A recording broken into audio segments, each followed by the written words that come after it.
Lovely good morning children. Myself Sarita Chaudhary, TGT science teacher from St. Joseph Public School Tonk. Children, in our today's video, we are going to start new chapter of science, which is chapter number 3, synthetic fibers and plastics. Before starting this chapter, actually, let's recall what you have studied regarding this fiber and fabric in 6th and 7th standards.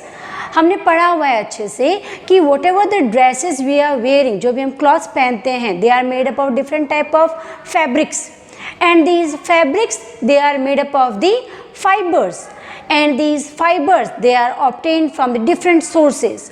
So the fibers which we are using, they are obtained from two sources. The number one, natural sources, number two, synthetic sources. So we can say all the fibers, they can be classified into two categories: natural fibers and synthetic fibers or man-made fibers. Natural fibers are those fibers which are obtained from nature. So natural fibers के we have two major sources. Those are plant fibers and animal fibers. Plant fibers में you studied in your 6th standard about the cotton and jute fibers in detail, and in 7th standard you studied about the animal fibers. Those are wool and silk. आपने detail study in सब चीज़ों की हुई है. So in 8th standard in extension और ज़्यादा knowledge को enhance करते हुए हम स्टार्ट करते हैं about the artificial fibers और the synthetic fibers, जिनको हम man made fibers भी कहते हैं. So actually the first question arises is what are synthetic fibers? Actually synthetic fibers क्या होते हैं? Synthetic fibers are those fibers which are not obtained from nature and they are synthesized, they are prepared by men in the laboratories or factories, right, by using some artificial substances, कुछ chemical substances को use करके artificially हमने synthesize किया है इनको factory के अंदर. That's why they are called as synthetic fibers. थोड़ा और डिटेल में समझते हैं सिंथेटिक फाइबर्स को, and to understand the concept of synthetic fibres कि सिंथेटिक फाइबर्स किस टाइप से बनते हैं. We can take a simple example of necklace. तो if I draw structure of a necklace, for making a necklace what we need a thread, right, and in this thread I have some small pearls और beads. कोई भी मैंने beads इसके अंदर use की, उनको मैंने इसके अंदर सेट के अंदर अरेंज कर दिया. By arranging all these beads in this thread like structure, we get a beautiful piece of necklace. हमें necklace का एक piece यहाँ पे मिलता है. So this thread over here and these beads, they are making this necklace. Same way में हम समझ सकते हैं synthetic fibers को. Synthetic fibers, इस necklace को हमने समझ लिया कि एक synthetic fiber है, and this synthetic fiber is made up of some small units, and these small units they are called as monomers. In small units को नाम क्या दे दिया? Monomers. Here the word mono represents single and mers represent the units. That means what are the monomers? Monomers are single units. कुछ single chemical substances हैं, units हैं, उनको हमने कहा monomers. Now to make this necklace, what we did next? We arranged all these monomers. इन छोटी छोटी beads को हमने arrange किया है. किसके साथ? एक thread के साथ, to make a beautiful piece of necklace. So in the same way, all these small units of monomers, say these are the monomers. Monomers are the non-bonded. इनके बीच में कोई bonding present नहीं रहती है. When thousands of monomers they combine to each other with the help of chemical bonding, बहुत सारे monomers chemical bonding के साथ attach अगर होते हैं, then they make polymer. And here poly represents many and mer represents units. So what are the polymers? Polymers are the units which are made up of many monomers combined with the help of chemical bonds. जब बहुत सारे single units monomers chemical bonding के साथ आपस में combined हो रहे हैं, they are making the polymers. So actually what these synthetic fibers are? Synthetic fibers are the artificial polymers. बहुत सारे artificial polymers construct होके they form the synthetic fibers, right? So students, Students, there are different varieties of synthetic fibers, and among of all those varieties of synthetic fibers, in this chapter we are going to study some important synthetic fibers. Let's start with the first synthetic fiber here, which is rayon. Students, rayon के लिए, इस rayon artificial fibre को बनाने के लिए what the raw materials required? So the raw material over here is the cellulose from wood pulp. तो cellulose का formation कैसे होगा? अगेन इसको हम समझ सकते हैं कि what are the monomers in this case. Cellulose को बनाने के लिए कौन कौन से मोनोमर्स यहाँ पे यूज हो रहे हैं, समझते हैं इस चीज़ को. There are thousands of units of glucose. बहुत सारे ग्लूकोज के जो पार्टिकल्स हैं जब वो मिलते हैं तो ग्लूकोज इस केस में क्या हो गया? This is a kind of monomer. जब बहुत सारी ग्लूकोज की यूनिट्स आपस में कंबाइंड होती हैं with the help of chemical bonding, they make cellulose. They make cellulose. So cellulose is a kind of polymer. और इस पॉलीमर को बनाने के लिए मोनोमर्स कौन से यूज हुए हैं? Glucose are the monomers, right. तो यहाँ पे हम इस केस में बात करते हैं the raw material for the rayon, it is the cellulose.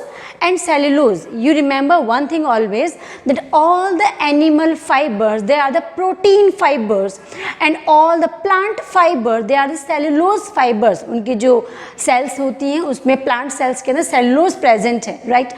तो हम ये सेलुलोज कहाँ से ऑब्टेन कर रहे हैं? It is obtain from the wood pulp. Wood pulp की कुछ केमिकल इसको ट्रीट करेंगे एंड उससे ग्लूकोज का फॉर्मेशन हो रहा है एंड ग्लूकोज से सेलुलोज का फर्दर फॉर्मेशन होता है. नेक्स्ट बात करते हैं what are the characteristics features of this rayon fiber. इस सिंथेटिक फाइबर में कौन कौन सी ऐसी स्पेशल फीचर्स प्रेजेंट हैं? The very first feature of it is that it is bright, lustrous and durable.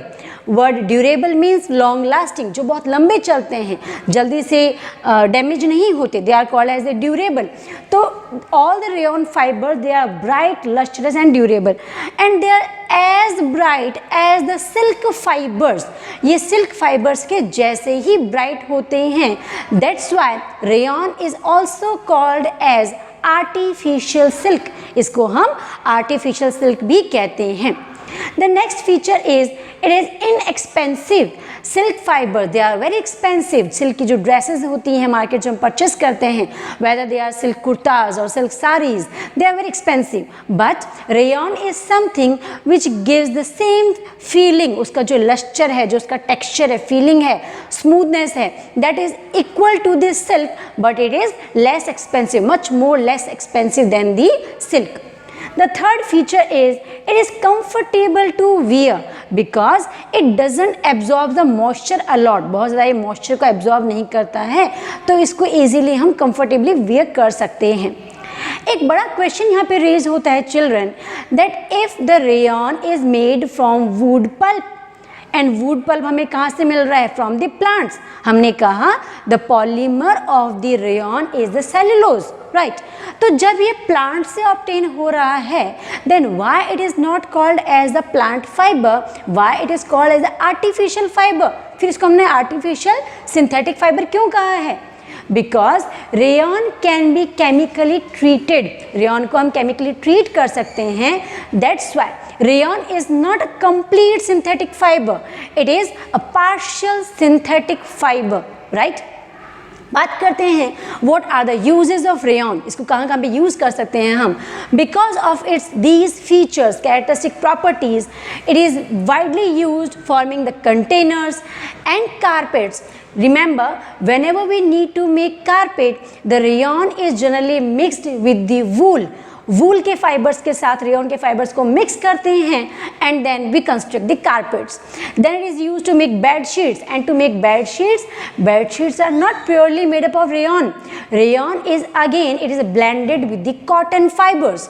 Cotton fibers के साथ जब रेयॉन को मिक्स करेंगे then we can make bed sheets from them.